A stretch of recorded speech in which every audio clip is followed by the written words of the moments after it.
Bismillahirrahmanirrahim. Assalamualaikum warahmatullahi wabarakatuh.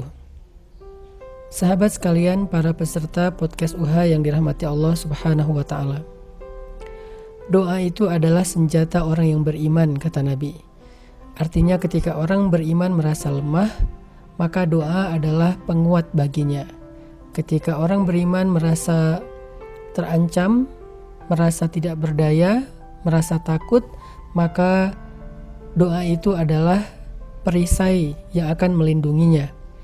Ketika orang yang beriman merasa khawatir dan gelisah, maka doa itu harusnya menjadi jaminan baginya.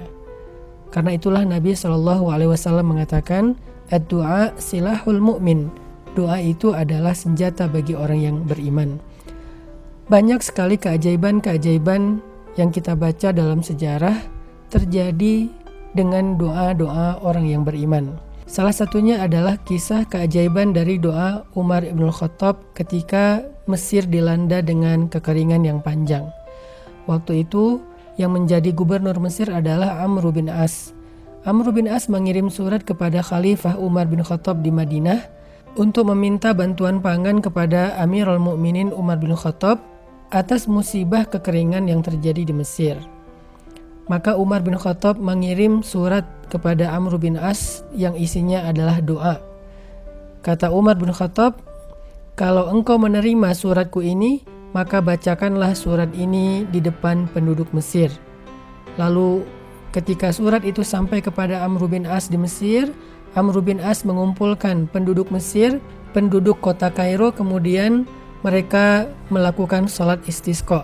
Setelah selesai sholat istisqa, maka Amr bin As membuka surat dari Amirul Mukminin Umar bin Khattab dan membacakan isi surat tersebut di hadapan penduduk Mesir. Apa isi dari surat tersebut? Isinya, Umar menuliskan sebuah kalimat doa. Bismillahirrahmanirrahim. Ya Allah, yang menciptakan langit dan bumi, yang mengatur alam semesta, yang menggilirkan malam dan siang, yang menurunkan hujan, turunkanlah hujan dan rahmat-Mu kepada penduduk Mesir.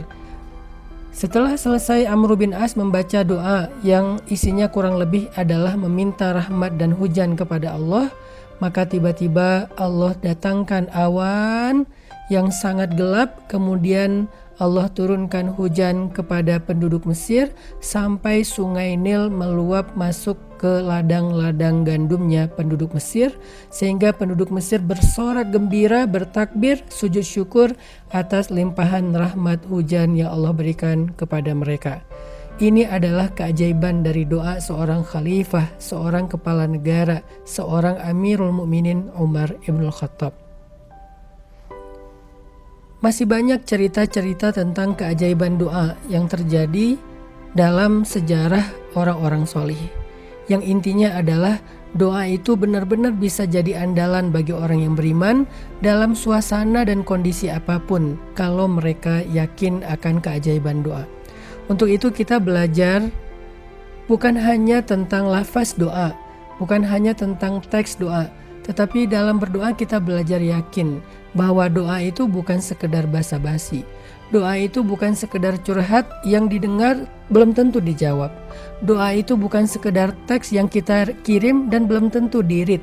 Doa itu bukan sekedar caption yang belum tentu di-like. Doa itu adalah senjata. Doa itu adalah untuk menjemput keajaiban. Doa itu adalah pertolongan Allah Subhanahu wa ta'ala. Makanya kalau kita bisa belajar yakin tentang keajaiban doa, maka kita akan melihat banyak sekali kejutan-kejutan dalam kehidupan kita setelah berdoa. Belajar yakin. Yang kedua, selain belajar yakin, supaya doa kita itu ajaib, maka iringilah doa kita dengan menyebut kebesaran-kebesaran Allah di dalam Asma'ullahil Husna. Sebut nama-nama Allah. Walillahil asma'ul husna fad'uhu biha. Allah itu punya nama-nama yang mulia, maka berdoalah dengan nama-nama itu, kata Allah. Sehingga siapa yang meminta kepada Allah dengan memanggil salah satu di antara nama-nama Allah yang mulia, maka Allah pasti akan mendengar dan memperhatikan permintaannya. Dan yang terakhir, salah satu di antara adab berdoa supaya diijabah, supaya menjadi ajaib doa kita, maka tutuplah doa kita dengan sholawat kepada Nabi. Kenapa? Man shalla alayya sholatan sallallahu alaihi asyran. Siapa yang berselawat kepadaku 1 kali, kata Nabi, maka Allah akan berselawat untuknya 10 kali. Salawat Allah untuk hambanya berarti Allah akan menurunkan kasih sayang kepada dia dan mengangkat derajatnya. Mudah-mudahan dengan sedikit tips doa yang ajaib ini kita bisa lebih pede dalam berdoa, lebih yakin, lebih bisa termotivasi lagi dalam menjalani hidup karena kita punya sesuatu yang lebih berharga daripada apapun yang tidak dimiliki oleh orang yang tidak beriman. Kita punya doa dan doa itu adalah senjata, doa itu adalah keajaiban. Allah Subhanahu wa taala tidak pernah menolak doa. Barakallahu fiikum.